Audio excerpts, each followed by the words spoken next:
Hello. આજે આપણે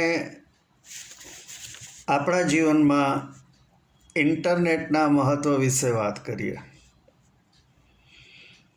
કુદરતે આપણને મનુષ્ય જીવન પ્રદાન કરી જીવન જીવવા માટે મુખ્યત્વે 3 પાયાની જરૂરિયાતોની વ્યવસ્થા કરી આપી: હવા, પાણી અને ખોરાક.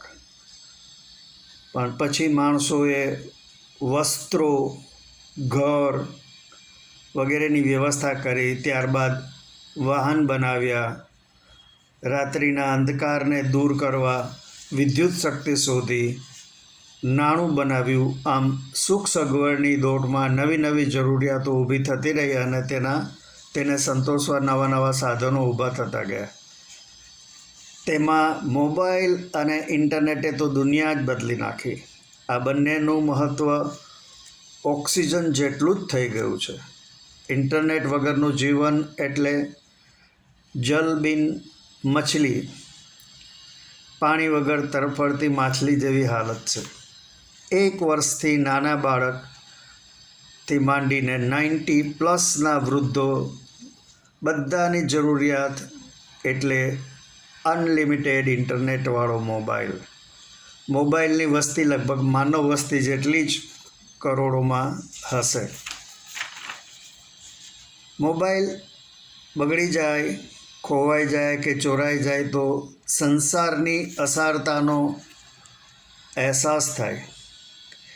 સવારે પથારીમાંથી આંખ ઉઘડે કે તુરત જ હાથ મોબાઈલ પર પડે અને એ સંગાથ રાત્રે બરાબર ઊંઘ ચડે ત્યાં સુધી ચાલે. રાત્રે જ્યારે બાથરૂમ જવા ઉઠવાનું થાય ત્યારે મોબાઈલમાં સમય જોઈ લેવાય. 1 વર્ષના બાળકને ખવડાવવું હોય તો મોબાઈલમાં કાર્ટૂન નેટવર્ક બતાવતા કોડિયા ભરાવવા પડે છે. બહુમાળી ઇમારતોના ચણતર વખતે મજૂરો બાળકને ખૂણામાં બેસાડી મોબાઈલ પકડાવી દે છે. ઇન્ટરનેટ વગર બેંક્સ, હોસ્પિટલ્સ, સરકારી કચેરીઓ, ઉદ્યોગો, વિમાન સેવા અને મોટાભાગના બિઝનેસ ચાલી જ ન શકે.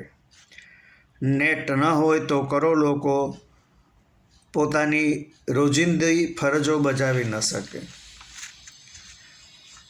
એ લોકોની રોજિંદી ફરજો એટલે સવારે 40થી 50 લોકોને જય શ્રી કૃષ્ણના મેસેજ મોકલવાના, સોશિયલ મીડિયા પરથી ઉઠાવી પોતાના કોન્ટેક્ટ્સને જ્ઞાનવર્ધક મેસેજ મોકલવાના, લોકોને હસાવવા કોમેડીના રીલ્સ ફોરવર્ડ કરવા વગેરે. આમ નેટ ન હોય ત્યારે શ્વાસ રૂંધાવા માંડે છે. ઇન્ટરનેટના લગભગ 13 લાખથી પણ વધારે સબમરીન ફાઇબર ઓપ્ટિક કેબલ્સ સમુદ્રની ગહેરાઈમાં ઇન્સ્ટોલ કરવામાં આવ્યા છે. જાણો છો આ બધા કેબલ્સના માલિકો કોણ છે? ગૂગલ, મેટા, માઇક્રોસોફ્ટ, એમેઝોન વગેરે.